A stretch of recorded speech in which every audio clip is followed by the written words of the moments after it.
Bom, pessoal, no vídeo de hoje eu vou mostrar um pouco para vocês sobre aritmética de ponteiros. Eu vou usar para isso o vetor, porque, caso vocês não saibam, o vetor nada mais é do que um ponteiro por debaixo dos panos. Então, a gente acessa o endereço na memória e a gente vai fazendo algumas operações nele para a gente identificar o valor que a gente quer. Por exemplo, se a gente quer o valor, sei lá, 2 do nosso vetor, a gente vai pegar o endereço inicial, fazer umas contas e achar o que está lá guardado nessa posição da memória. Vou mostrar isso um pouco mais para frente. Mas só recapitulando, quando a gente aloca um vetor na memória, a gente primeiro tem que determinar o tipo. Por quê? Porque cada tipo tem a sua quantidade diferente de bytes. Então, quando a gente coloca que a gente quer um vetor de inteiros com 5 espaços na memória, o que é que ele vai fazer? Ele vai ver o tamanho de um inteiro na memória, que é 4 bytes, e separar de, como a gente queria 5 espaços para inteiros, ele vai separar de 4 em 4 bytes até achar a nossa quantidade do nosso vetor, do tamanho do meu vetor.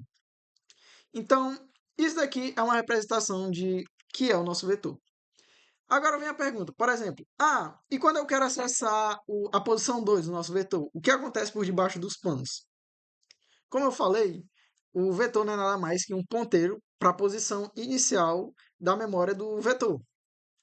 Então, na verdade, quando a gente quer acessar vet2, o que acontece?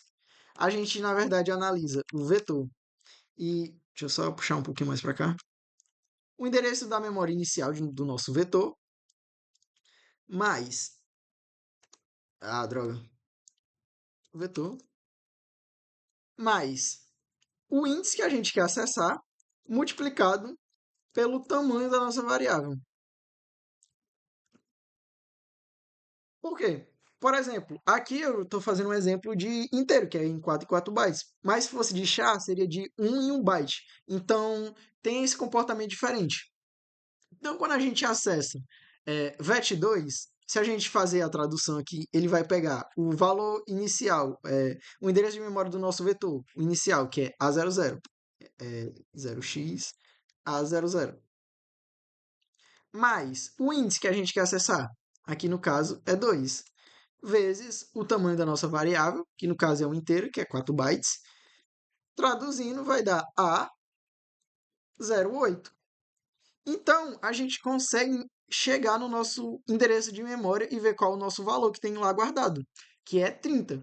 Se a gente for rodar os testes aqui, ó, a gente consegue ver que vet na posição do índice 2 vai ser igual a 30. A gente vai usar essa mesma lógica de fazer essas continhas com ponteiros, que a gente pode fazer a mesma coisa que eu mostrei aqui de outra maneira. Só mostrando para vocês como realmente um vetor, na verdade, é um ponteiro para o primeiro endereço de memória. Se a gente colocar %d e a gente colocar o sinal de dereferenciação em vet, vendo que eu não fiz a atribuição de um ponteiro normal, que a gente faz, botar os int e depois lá botar o sinal de endereço de memória. Não, eu apenas declarei um vetor e depois botei o sinal de referenciação. E o que acontece? Ele devolve o nosso valor 10. Eu acho que eu já expliquei tantas vezes como é que funciona o sinal de referenciação, então acho que eu não preciso explicar de novo. Então, como vocês viram, o vetor nada mais é do que um ponteiro. E se a gente quiser percorrer o vetor igual eu expliquei aqui anteriormente? Quando a gente faz aquela forma do for com o acesso, por exemplo, vet igual i, na verdade, por debaixo dos panos, ele quer fazer isso daqui. For int i igual a 0, i menor do que 5.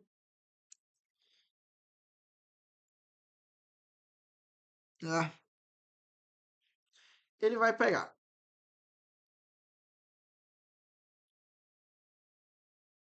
%d, rainha.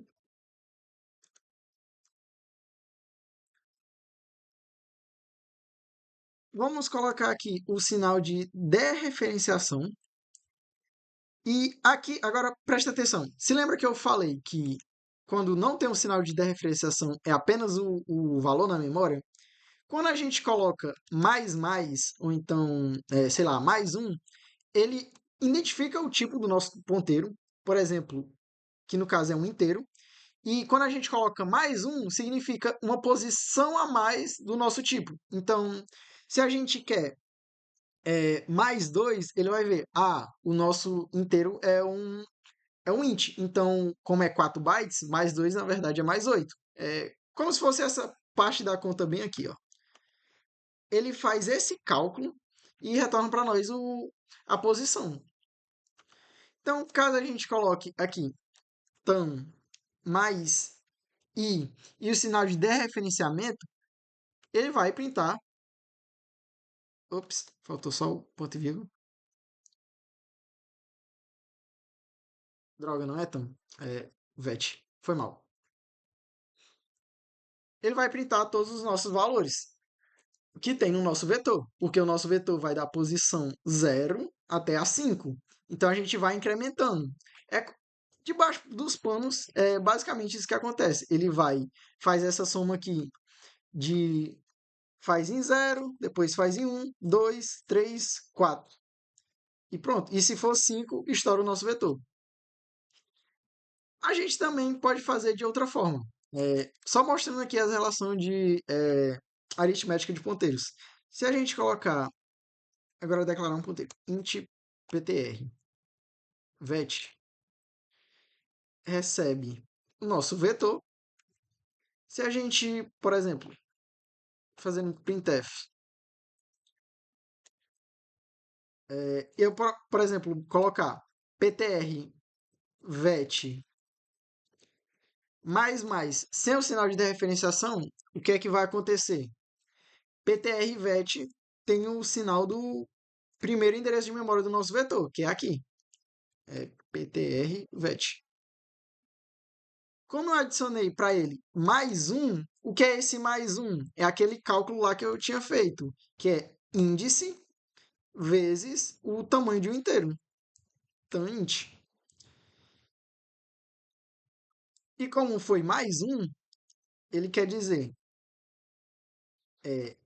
1 vezes 4. E o nosso ponteiro aponta para a posição A00.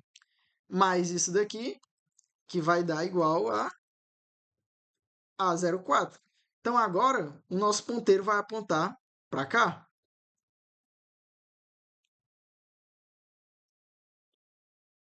E se a gente for aqui e fazer o printf, %d barra n, dereferenciação, que é para mostrar o valor, ptr, o valor do que ele aponta, né?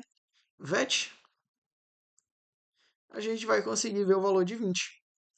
Bom, é mais ou menos isso, é uma explicação básica de como funciona a aritmética de ponteiros. A gente também pode usar isso para matriz, mas antes de avançar para esse passo, vamos explicar outros conceitos e mostrar ponteiros com